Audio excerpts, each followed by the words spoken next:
The third moment is a very important one. Is the moment when the US missile defense system was created. The beginning. We persuaded for a long time not to do it in the United States. Moreover, I was invited by Bush Jr.'s father, Bush Sr., to visit his place on the ocean. I had a very serious conversation with President Bush and his team.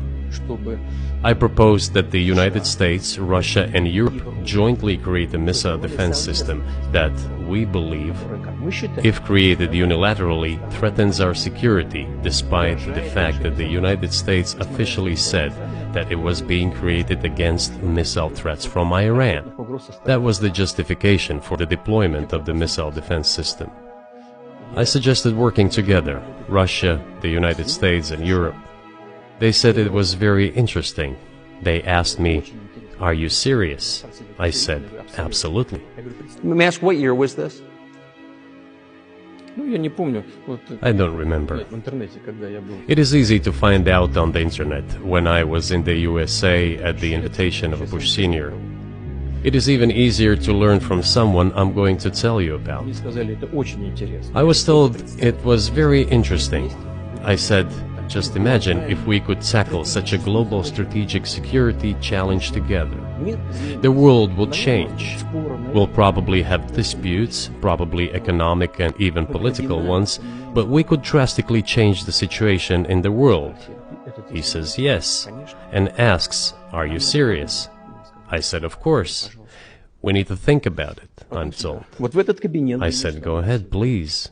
Then Secretary of Defense Gates, former director of CIA, and Secretary of State Rice came in here, in this cabinet, right here at this table. They sat on this table. Me, the foreign minister, the Russian defense minister on that side. They said to me, "Yes, we have thought about it. We agree." I said, "Thank God, great, but with some exceptions." So twice you've described U.S. presidents making decisions and then being undercut by their agency heads. So it sounds like you're describing a system that's not run by the people who are elected, in your telling. That's right, that's right. In the end, they just told us to get lost.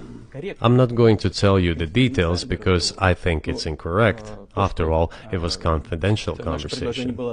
But our proposal was declined, that's a fact.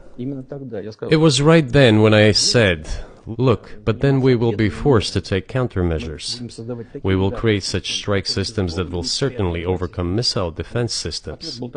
The answer was, "We are not doing this against you, and you do what you want," assuming that it is not against us, not against the United States. I said, "Okay. Very well."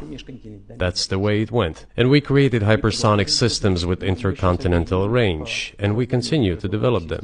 We are now ahead of everyone, the United States and the other countries, in terms of the development of hypersonic strike systems, and we are improving them every day. But it wasn't us. We proposed to go the other way, and we were pushed back. Now, about NATO's expansion to the east. Well, we were promised no NATO to the east, not an inch to the east, as we were told. And then what? They said, well, it's not enshrined on paper, so we'll expand. So there were 5 waves of expansion, the Baltic states, the whole of Eastern Europe, and so on. And now I come to the main thing. They have come to the Ukraine, ultimately.